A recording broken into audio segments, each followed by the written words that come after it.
కానీ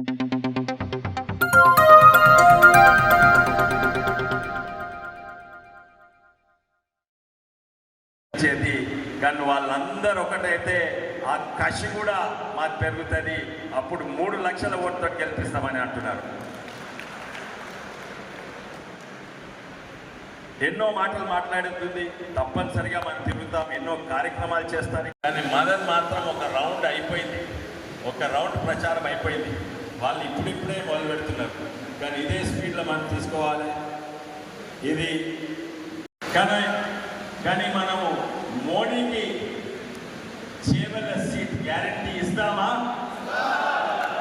చేవెళ్ళ సీట్ గ్యారెంటీయా? మోడీ ఇస్తామని ప్రతి తాండాలు కూడా ఇప్పుడు మనం గెలుస్తున్నాం. సెటిలర్స్ అందరు ఇటో అటో వేసిండ్రు, ఇప్పుడు అందరు కూడా ఇటే వేస్తున్నారు. ఉత్తర భారతదేశంలో ఆ మార్వాడీలు ఉండని, ఎవరన్నా ఉండని, జైన్స్ ఉండని, వాళ్ళు కూడా మాకు మీకంటే ఎక్కువ కష్టం ఉన్నది ఈ ఓటు ఇవ్వాలని. వాళ్ళకు ఒకటి లీడర్లను కొనుక్కునేది. లీడర్లు అందరినీ కొనుక్కోండి. అప్పుడు ఎట్లయితుంది మీకు అంటే మీకు కషిస్ వస్తుంది. ఇప్పుడు ఈ చేవెళ్ళ పార్లమెంట్ భారీ మెజార్టీతో గెలవబోతుంది. కొండ విశ్వేశ్వరరెడ్డి గారు బంపర్ మెజార్టీతో గెలవబోతుంది. ఎందుకంటే మనకు పోటీ కాంగ్రెస్ మోసాలు చేసింది. ఒక్కసారి చూడండి, 6 గ్యారెంటీలు చెప్పిన కాంగ్రెస్ ఇలా 6 గ్యారెంటీలు అమలు చేయకుండా ఎట్లా ఎలక్షన్కి వస్తుంది? 100 రోజుల్లో 6 గ్యారెంటీలు చెప్తాడు రేవంత్ రెడ్డి గారు. నిజంగా మహిళలకు 4,000 రూపాయలు పెంచినిస్తాను రేవంత్ రెడ్డి గారు. ఎక్కడ పోయిందని మీ 4,000 రూపాయలు? ఇలా రైతు బంధు ఎక్కడ పోయిందండి? ఇలా రైతు రుణమాఫీ ఎక్కడ పోయిందండి? అన్ని అబద్ధాలు చెప్పి ఎలా నువ్వు పట్టం ఎక్కినావు. రాబోయే రోజుల్లో నీకు కర్రు కాల్చి ఆత పెట్టారు. తెలంగాణ ప్రజలు చాలా తెలివిమంతులు, అందులో మహేశం ప్రజలు ఇంకా తెలివిమంతులు. ఇక్కడ చెప్తున్న మహేశం కాన్సెన్స్లో భారీ మెజార్టీ కొండ విశ్వేశ్వరరెడ్డికి ఇవ్వడం గ్యారంటీ. ఇక్కడ భారతీయ జనతా పార్టీలు బూత్ అధ్యక్షుల మీటింగ్ ఈరోజు జరగడం, బూత్ అధ్యక్షులు చూస్తుంటే చాలా ఉత్సాహం ఉంది. అదేవిధంగా మేము ఈరోజు నరేంద్ర మోడీ గారి పేరు చెప్పి ఓట్లాడుతున్నాం. మీరు ఎవరు పేరు చెప్పి ఓట్లాడతారు? మోసం చేసి రేవంత్ రెడ్డి గారి పేరు ఓట్లాడతారా? రాహుల్ బాబా పేరు చెప్పి ఓట్లాడతారా? మీరు ఒకసారి అనుకోండి. దేశం సురక్షంగా ఉండాలంటే ఇలా భారతీయ జనతా పార్టీ చేయాలి. ఇలా దేశం మన పిల్లల భవిష్యత్తు బాగుండాలంటే ఇలా నరేంద్ర మోడీ గారు. ప్రపంచ దేశాలు ఇలా నరేంద్ర మోడీ వైపు చూస్తున్నాయి. ఈ 10 ఏళ్లలో ఎక్కడ మచ్చలేని నాయకుడు అంటే నరేంద్ర మోడీ గారు.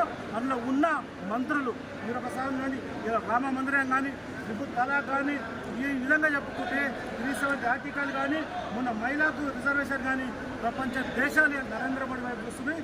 ఏ మూలకైనా మైనార్టీలు కానీ, ముస్లింలు కానీ, క్రిస్టియన్ కానీ అన్ని వర్గాలు భారతీయ జనతా పార్టీ చూస్తుంది. అదేవిధంగా నరేంద్ర మోడీ గారు ఏ విధంగా మచ్చలేని నాయకుడో అదే కొండ విశ్వేశ్వరరెడ్డి కూడా మచ్చలేని నాయకుడు. ఇలా భారతీయ జనతా పార్టీ అంటే ప్రజలు భారతీయ జనతా పార్టీ వైపు భారీ మేరతో భారతీయ జనతా పార్టీ గెలవబోతుంది. సందర్భంగా కొండ విశ్వేశ్వరరెడ్డి గారు భారతీయ జనతా పార్టీ అభ్యర్థిగా ఇవాళ మహేశ్వరం నియోజకవర్గంలో ఇవాళ కార్యకర్తల సమావేశం జరిగింది. అలాగే ఈ చేవెళ్ళ పార్లమెంటు నియోజకవర్గాన్ని ఈ రాష్ట్ర ముఖ్యమంత్రి గారు ఇన్ఛార్జిగా తీసుకున్నారు. అట్లాగే మహబూబ్ నగర్ని కూడా ఇన్ఛార్జిగా తీసుకున్నారు. రేవంత్ రెడ్డి గారు ఇవాళ చేవెళ్ళ పార్లమెంటు కాంగ్రెస్ వశమవుతుంది, కాంగ్రెస్ గెలుస్తుంది, నేనే ఇన్ఛార్జ్ ఉన్నానని అనుకుంటున్నాడు. కానీ ఇవాళ ఆయన మహబూబ్ నగర్ కానీ లేకపోతే చేవెళ్ళ కానీ ఇవాళ ఆయన సిట్టింగ్ ఎంపీ ఉన్న మల్కాజ్గిరిలో కానీ ఆయన పార్టీ అభ్యర్థులు ఎవరు కూడా గెలిచే అవకాశం లేదు.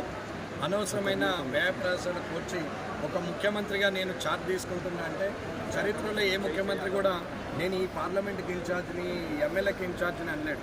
ఈ రాష్ట్రానికి ఇన్ఛార్జిగా ఉండు, ముఖ్యమంత్రిగా మీరు పార్లమెంట్లని గెలిపిస్తానే ఆలోచనలు ఉండాలి. కానీ గెలిచి 100 రోజులు కూడా కానీ పరిస్థితిలో ఇవాళ చేవెళ్ళని నేను గెలిపిస్తాను, అట్లాగే మహబూబ్ నగర్ని గెలిపిస్తాను అంటున్నావు. కానీ ఫస్ట్ సిట్టింగ్ ఎంపీగా ఉన్న మల్కాజ్గిరి నువ్వు గెలిచే పరిస్థితి లేదు. అలాగే ఇన్ఛార్జ్గా మీరు తీసుకున్నటువంటి ఈ చేవెళ్ళ నియోజకవర్గంలో అసలు సాధ్యమే కాదు. గతంలోనే దగ్గర దాకా వచ్చిన తర్వాత ఇవాళ అప్పుడు ప్రభుత్వం ఉన్నటువంటి బీఆర్ఎస్ వాళ్ళు గెలవడం జరిగింది తప్ప ఇప్పుడు ఏకఛత్రాధిపత్యంగా తాండూరు నుంచి మొదలు పెడితే రాజేంద్ర నగర్ వరకు 7 కాన్స్టిట్యున్సీలో అత్యధిక మెజారిటీతోని కొండ విశ్వేశ్వరరెడ్డి గారు భారతీయ జనతా పార్టీ ఖాతాలో ఈ రాష్ట్రంలో మొట్టమొదటి సీటుగా ఉండే అవకాశం 100% ఉంది. ఇది ఏదో ఎవరి పార్టీ వాళ్ళు మాటలు చెప్పుకుంటారు, ఎవరిది వాళ్ళు భజన చేసుకుంటారని గిట్ట అనుకుంటున్నారేమో, కానీ నేను ప్రజలకు చెప్పేది మోడీ గారి వాతావరణం ఒక ఎత్తు అయితే ఇక్కడున్న అభ్యర్థి, ఈ అభ్యర్థి వెనకాల ఉన్న నియోజకవర్గాల్లో ఇంతకుముందు పోటీ చేసినటువంటి అభ్యర్థులు, ఎమ్మెల్యేగా అభ్యర్థులు ఎవరైతే ఉన్నారో వారందరూ కూడా సమిష్టి కృషితో ఈసారి పట్టు మీద ఇది సాధించాలని ఆలోచిస్తున్నారు.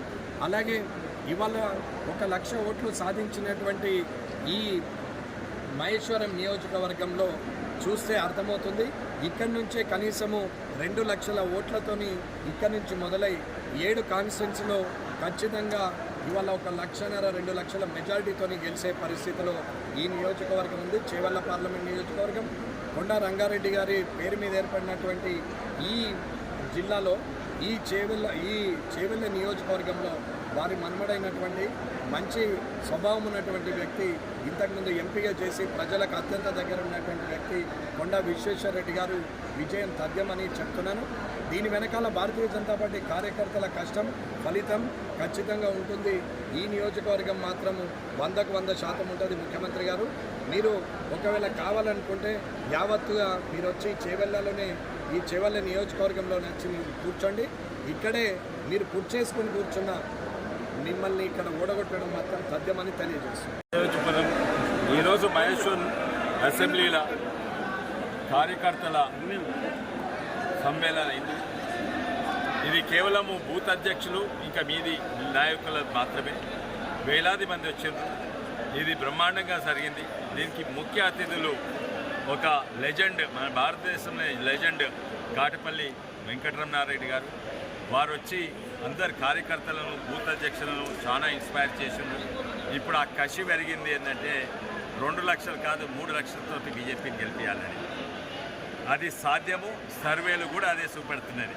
2-3 లక్షలు ఇప్పటి వరకు అవతల పార్టీలకు అసలు క్యాండిడేట్ దొరకలేదు ఈ క్షణం వరకు.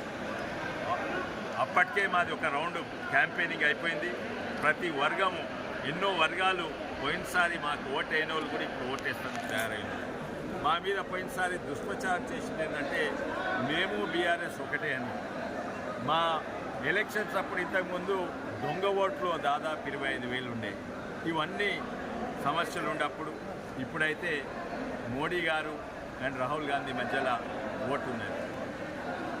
అట్లా పోటీయే కాదని అందరు అంటున్నారు. ప్రతి ఒక్కరు కూడా మొన్న కాంగ్రెస్కి వేసిన వాళ్ళు కూడా 50% మోడీకి వేస్తున్నారు. మొన్న టీఆర్ఎస్కి వేసిన వాళ్ళు కూడా 60-70% బీజేపీకి వేస్తున్నారు. పోయినసారి బీజేపీకి దాదాపు ఓల్డ్ ఓట్స్ అలా 25-30% వచ్చింది. దాని మీద ఇది యాడ్ చేస్తే 60-70% ఓటు వచ్చే అవకాశం ఉంది. అందుకే వాళ్ళు భయపడి క్యాండిడేట్ మారుస్తుండ్రు. ఇప్పటి వరకు వాళ్ళకి నిద్ర పట్టలేదు. అదే కాక ఇక్కడ కార్యకర్తలు మోటివేటెడ్గా ఉన్నారు. ఎందుకంటే రేపు వచ్చే ఎన్నికలలో ఈ ఎన్నికలు అయిపోయాక వాళ్ళే సర్పంచ్లు, వాళ్ళే వార్డు మెంబర్లు, వాళ్ళే జెడ్పీటీసీలు, ఎంపీటీసీలు, కౌన్సిలర్లు అని వాళ్ళు గట్టిగా పనిచేస్తాం మొదలుపెట్టింది. వాళ్ళు కేవలం లీడర్లను కొంటుండ్రు. కానీ ఈరోజు ప్రజల మీద పట్టు లేదు, ప్రజల మీద ఎడిచిపెట్టరు. సొంత ఇంట్లో కూడా పోయి వాళ్ళ మహిళలకు చెప్పే పరిస్థితి లేదు. ఎందుకంటే ఇంట్లో మహిళలు కూడా, ఆ విపక్ష మహిళలు కూడా మోడీకే ఓటేస్తుంది. అందుకే మా నమ్మకం ఉన్నది, ప్రజల మీద నమ్మకం ఉంది. ప్రజలు తప్పక మోడీ దిక్కే ఉన్నారు. ప్రజలు తప్పక మోడీని భారీ మెజార్టీతోటి ఇక్కడ రాష్ట్రంలో, దేశంలో గెలిపిస్తుండ్రు. అందుకే మా స్లోగనే ఫిర్ ఏక్ బార్ మోడీ సర్కార్, అబ్కీ బార్ 400 బార్ అని తప్పనిసరిగా వస్తుంది. ఆడ 400 సీట్ల కంటే దాటుతుందని నాకు నమ్మకం ఉంది. దక్షిణ భారతదేశంలో ఇది మీ ప్రభావము, మోడీ ప్రభావం లేదంటుండ్రు. అది 200% అబద్ధము. అన్నిట్లో ఎక్కువ ప్రభావం ఇక్కడనే ఉంది. అన్నిట్లో ఎక్కువ ఓటు శాతం ఇక్కడనే పెరుగుతుంది. పోయిన ఎలక్షన్స్లో కూడా దాదాపు 100% పెరిగింది. వచ్చే ఎన్నికల్లో కూడా 100% మళ్ళీ పెరుగుతుంది. అది ఇక్కడనే కాదు, తమిళనాడులో, కేరళలో కూడా పెరుగుతుంది. తప్పనిసరిగా 400 కంటే ఎక్కువ. అందులో మన తెలంగాణలో మొట్టమొదటి అన్ని ఎక్కువ ఓట్లు వచ్చేది చేవెళ్ళ